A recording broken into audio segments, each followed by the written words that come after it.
पढ़ रहे हैं अष्टावक्र गीता में 11वां प्रकरण सूत्र 8वां। 11वां प्रकरण सूत्र 8वां। अष्टावक्र जी बोल रहे हैं। अष्टावक्र उवाच नानाश्चर्यम् इदं विश्वम् न किञ्चित् इति निश्चयी निर्वासनः स्फूर्तिमात्रो न किञ्चित् इव शाम्यति नानाश्चर्यम् इदं विश्वम् न किञ्चित् इति निश्चयी निर्वासनः स्फूर्तिमात्रो न किंचित इव शाम्यति। अनेक आश्चर्यों वाला यह विश्व कुछ भी नहीं है अर्थात मिथ्या है। ऐसा जो निश्चय पूर्वक जानता है वह वासना रहित बोध स्वरूप पुरुष इस प्रकार शांति को प्राप्त होता है मानो कुछ भी नहीं है। अनेक आश्चर्य वाला यह विश्व कुछ भी नहीं है अर्थात मिथ्या है। ऐसा जो निश्चय पूर्वक जानता है वह वासना रहित बोध स्वरूप पुरुष इस प्रकार शांति को प्राप्त होता है मानो कुछ भी नहीं है। हरिओम।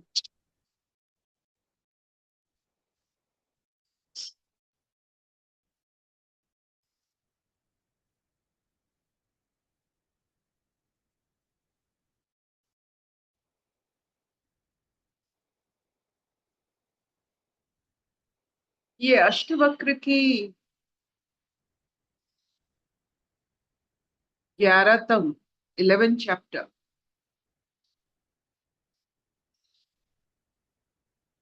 इस पूरा अध्याय को विश्रांति कहा जाता है। विश्रांति का मतलब इस अध्ययन जो पठन करता है उसे विश्राम मिल जाता है। विश्राम जहां श्रम नहीं करना पड़ता है।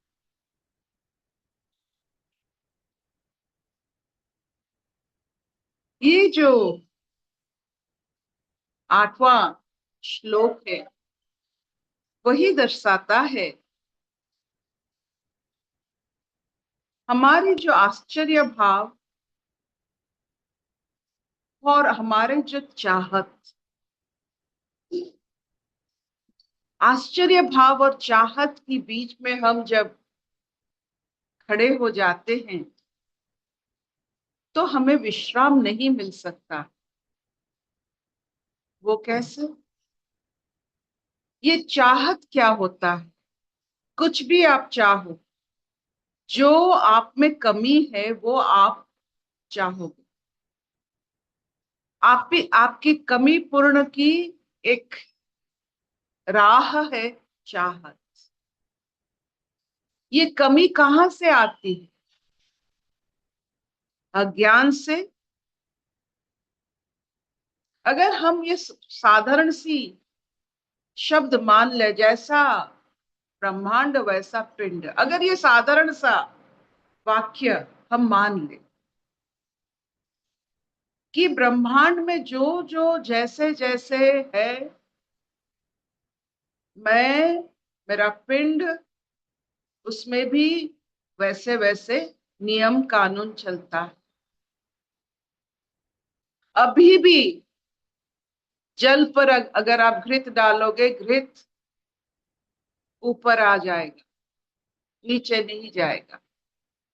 इसका मतलब होता है अब जितना भी आश्चर्य हो, आहिस्ता आहिस्ता आपको पता चल जाएगा कि यहाँ प्राकृतिक कानून चलता है और वो सबके लिए सही है, समान। प्राकृतिक नेचर्स लॉ, प्राकृतिक कानून किसी के लिए बदलता नहीं। ये सब चलता है एक कानून में, और हम भी एक प्राकृतिक कानून में चलते हैं। इसे कोई बदल नहीं सकता है, अभी तक कोई बदल नहीं पाया है प्राकृतिक लॉ। तो आश्चर्य भाव किस चीज का? आश्चर्य से शुरू होता है विश्रांति। ये एक सफर है कि आपकी आश्चर्य भाव आपको विश्रांत करे, आपको स्थिर करे, आपकी यहां वहां भटकना बंद करे, बहिर्मुखता से अंतर्मुखता की ओर आपकी सफर नियंत्रित हो। तो आश्चर्य से विश्रांति तक ये आपको तैर करना है। कितने योनि आप लोगे इसको तैर करने में? क्या समझ में हमें नहीं आता है कि यहाँ कुछ रैंडम नहीं है? ये सब एक दायरे में, कानून में सब कुछ चलता है, और ये कानून कोई नहीं बदल सकता है। अभी भी पत्थर आप ऊपर फेंको तो नीचे गिरता ही है, ये नहीं कि नहीं गिरेगा। जो ये सब जानता है, अपनी क्रिया, अपने कर्मों का फल ये सब जानता है कि ये जो हम अनुभव कर रहे हैं अपने कर्मों का फल अनुभव कर रहे हैं, और कर्म जन्म जन्मांतर तक छोड़ता नहीं। एक बार आपने कर्म कर दिया तो उसका भोग आपको ये जन्म क्या हर जन्म में करना पड़ता है, जब तक आप विश्रांत नहीं हो जाते हो।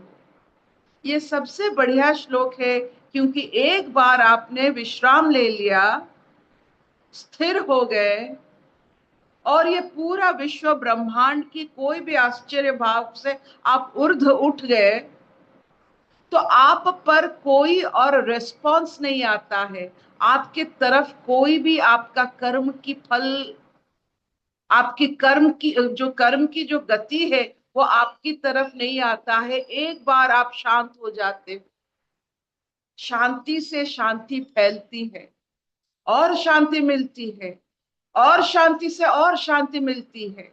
यही होता है, एक बार विश्रांति से हम आ जाते हैं तो कोई भी कर्मफल हमारे तरफ और नहीं आता। और उस शांति सिर्फ आपको तैर करना है। क्या तैर करना है? कि ये सब कानून के हिसाब से, कानून के दायरे में सब कुछ चलता है। इसमें किसी का हाथ नहीं है, ना मेरा है ना किसी का है। अपने सब, अपने जो भी है, जितने भी बड़े इंसान है, ये सब कानून के दायरे में, ये सामाजिक कानून के नहीं, प्राकृतिक कानून के दायरे में है। इसमें कुछ नहीं करने का। अभी मुझे बताइए, बृहस्पति ग्रह कुछ क्या कर रहा है? वो दायरे में ही घूम रहा है। सूर्य क्या कर रहे हैं? दायरे में सब कुछ हो रहा है। इतने सारे अंतरिक्ष में इतने सारे जो ग्रह उपग्रह जितने भी जो है अपने दायरे में ही चल रहे हैं। तो उनके ऊपर उनका अगर कोई मतभेद नहीं, इतने पुरुषों तक ये चल रहा है, ये प्रकृति भी वैसे चल रहा है, तो हम यहाँ कहाँ कहाँ घुसेंगे? हमारा ये छोटा सा सोच, ये जो जो भी हमारी अहंकार से निकला हुआ कोई भी तीर, इसको कैसे भेद करेगा? क्यों भेद करेगा? क्यों प्रकृति के कानून पर किसी का बस चला है क्या? तो ये जो जानते हैं वो शांत हो जाते। तो यहाँ मेरा चलेगा नहीं, तो क्या करें? अगर जिस घर में आप जाते हो वहां आपका चलेगा नहीं, उसका सिर्फ आतिथ्य आप भोग करके आते हो, वैसे ही ये संसार में ईश्वर का आतिथ्य आप ग्रहण कर लो। ईश्वर हमें अतिथि की तरह यहाँ मानते हैं, हम उनका आतिथ्य ग्रहण कर ले। प्रकृति हमारी सब कुछ ख्याल रख रही है, तो उसको हम ग्रहण कर ले, शांत हो।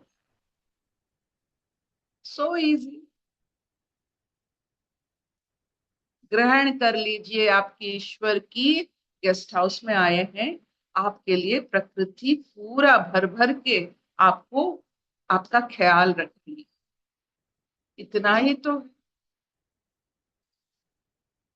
आपकी चाहत किसी तरफ भी, कोई भी आपकी कमी की डेफिशिएंसी, जैसे बच्चे चौक खा लेते हैं, कैल्शियम डेफिशिएंसी, कभी कभी ये खाने के लिए इच्छा होती है, सम डेफिशिएंसी है। तो आप जान लेना, आपकी कोई भी आश्चर्य भाव आपकी डेफिशिएंसी है, ये आपकी ज्ञानवर्धक नहीं होता है, इट इज योर डेफिशिएंसी।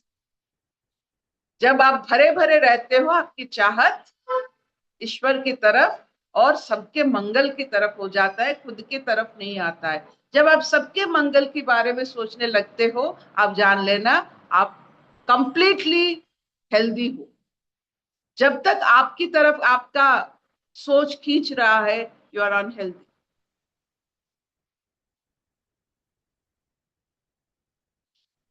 क्या इतना चलेगा? हाँ मामा।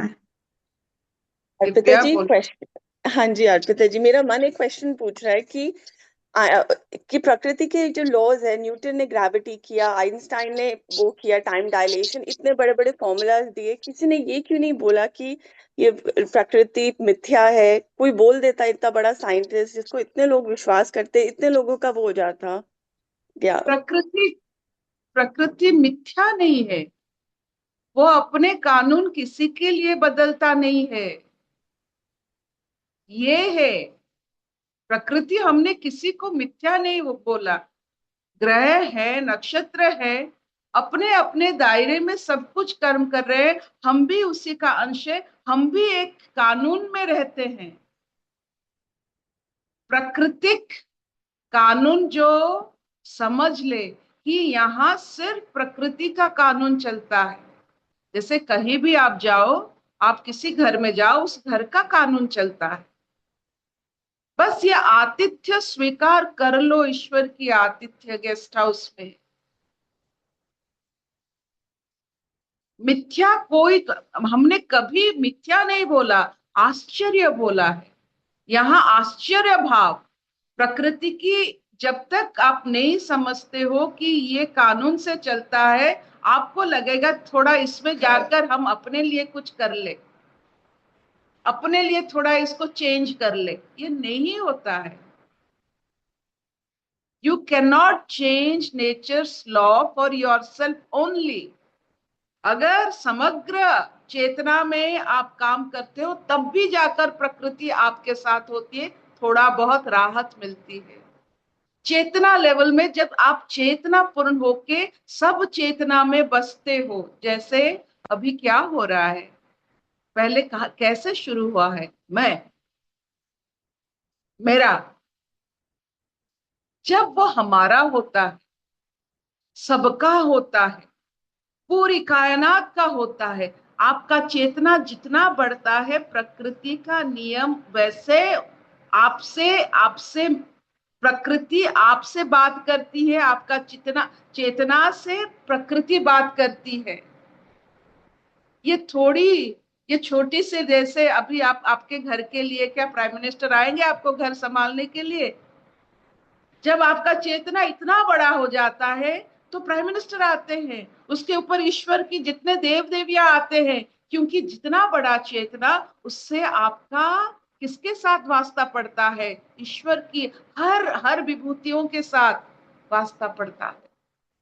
नहीं तो हमारे जैसे आम आदमी, आश्चर्य भाव में रहने वाला, क्या आश्चर्य, सब तो नियम है।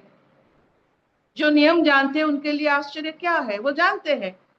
जो जानते हैं कि अभी तक भी जो मूल है, मतलब आपकी पेड़ों का जो मूल है अभी तक नीचे धरती के अंदर जा रहा है, उसमें आश्चर्य भाव क्या है? जो जानते हैं, ये प्रकृति सब जानते हैं, वो आश्चर्य नहीं होते हैं, वो विश्राम करते हैं, उसमें घुसते ही नहीं है।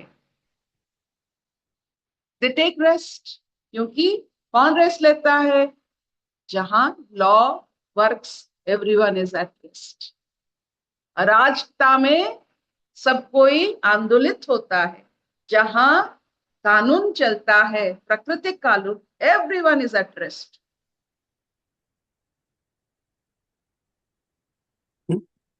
अशतो मां सद्गमय, तमसो मां ज्योतिर्गमय, मृत्युर्मां अमृतंगमय। सर्वे सुखिनः सन्तु, सर्वे सन्तु निरामया, सर्वे भद्राणि पश्यन्तु मा कश्चित् दुःखभाग् भवेत्। ॐ शान्तिः शान्तिः शान्तिः। शबननी चलबे? बस थैंक यू। बढ़िया। Thank you, thank you.